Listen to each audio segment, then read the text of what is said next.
Kapell. Så det var hanta Orsons bästa utgåva. Bästa utgåva. Det tillnämnde är By the Light of the Northern Star till Twitch. Kotar på snurr till Ballround. Stockholm syndrom till 200. The Sky is Opening till Guri Hansdatter. Till Tokyo till Peter Paulsen.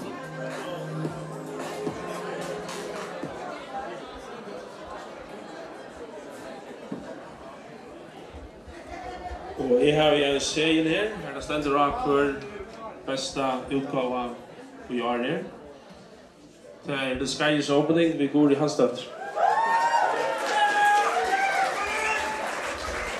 Och vad är det?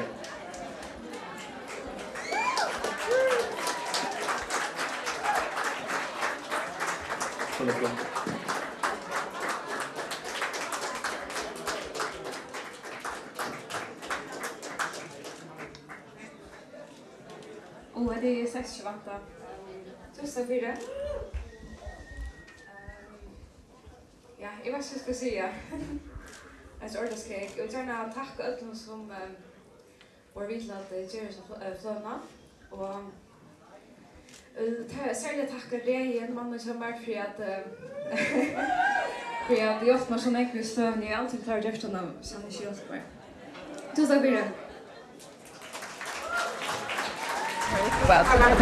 Nej, men jag är glad. Hur var det inte? Nej, jag känner att det är goda flöver kommer ut faktiskt. Jag hade kappor som är rädd hör. Men ja. Så. Nu sen du är du vunnit. Ja, det är inte första för att du har vunnit. Nej. Hur ser det att han så vann ni? Jag vann för det var bästa sångkvinna i 2020. Och det var ordentligt skräckast. Det var jag helt helt alltså. Ta i sätt hörs vänta då tar jag Iver aldrig vunnit flera år direkt. Jag också jag såg mig Iver efter i år men så var det och alltså väldigt överraskande ta. Men du var så väldigt otroligt aktiv senast nu. Jo, kan du just?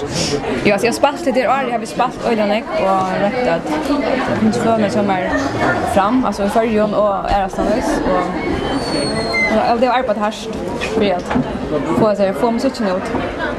Heter flövan nummer 2, passar det inte? Jo, det är rätt. Hvor vinner hända flövan nu är och inte kan ta fyra?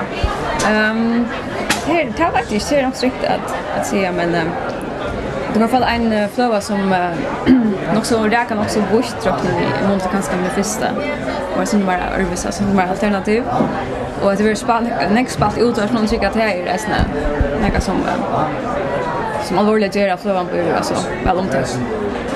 Och kvart för så händer nu för att stanna paddla och nästa är snä. Alltså, så var det. Vad är planen? Nästa år? Spela mer konserter, spela och räna att göra många saker så.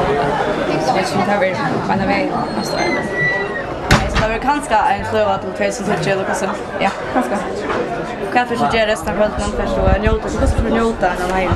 Ja, jag vet inte, för bara att gänga runt och så att möta att någon som man känner jag vet och bara så att gå och ta mig just. Kan se att vi lustar vart att säga att du får vinna. Jag vet inte, jag vet inte. Jag vet inte om det var.